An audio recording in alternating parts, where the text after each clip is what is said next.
La méthode de la préoccupation partagée est une éthique plus qu'une technique. Et elle porte d'ailleurs dans cette dénomination même cette éthique qui est la sienne. C'est une préoccupation partagée par tous. Et d'abord par tous les adultes, pour les élèves victimes de brimades. Trop souvent encore, on entend des propos qui minimisent la souffrance de ces élèves, ou pire, qui les rendent responsables des brimades qu'ils subissent. Il l'a cherché, il manque d'habileté, il faut qu'il apprenne à faire avec les autres, il faut qu'il se durcisse, qu'il se défende, il faut qu'il arrête d'en faire tout un drame, etc. Lorsqu'on met en place la méthode de la préoccupation partagée dans son établissement scolaire, ou lorsqu'on a la chance qu'une équipe y existe déjà, l'enjeu est de toujours prendre au sérieux les souffrances des élèves et de ne jamais minimiser les brimades qu'on peut observer. Non, il ne s'agit pas de jeux d'enfants, mais de maltraitances qui peuvent devenir dangereuses si on les banalise, car elles prennent place dans un groupe où les effets de surenchère sont inévitables. L'éthique de la méthode de la préoccupation partagée repose sur un socle de valeurs indiscutable. Une attention à celui qui ne va pas bien.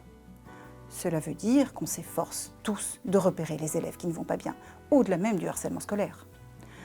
Un souci de lui venir en aide, qui se traduit par des actions concrètes et un suivi sérieux. Un respect absolu des personnes, y compris de la personne de l'intimidateur. On veillera à séparer, dans le jugement qu'on porte, l'acte de la personne. Une volonté, enfin, de cultiver la confiance dans les relations, au sein des équipes de professionnels et en direction des élèves, comme des familles. La méthode de la préoccupation partagée suppose la confiance en l'éducabilité de chaque élève. Elle lutte contre les préjugés qu'on peut avoir à leur égard. En effet, arraché à l'effet de groupe, tout élève peut se révéler très différent de ce qu'il a laissé paraître. Lorsqu'on partage avec lui notre préoccupation, on lui offre la possibilité de changer de posture en gardant la tête haute, ce qui ménage l'estime de lui-même et évite les représailles contre l'élève victime.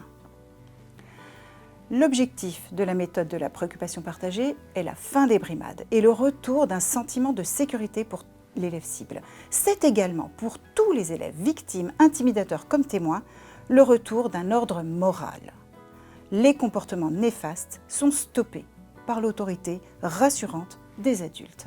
Le caractère éminemment éducatif de la méthode agit lorsque l'éthique n'est jamais oubliée et est présente tout au long de son application. La crédibilité des adultes et donc l'efficacité de la méthode en dépendent.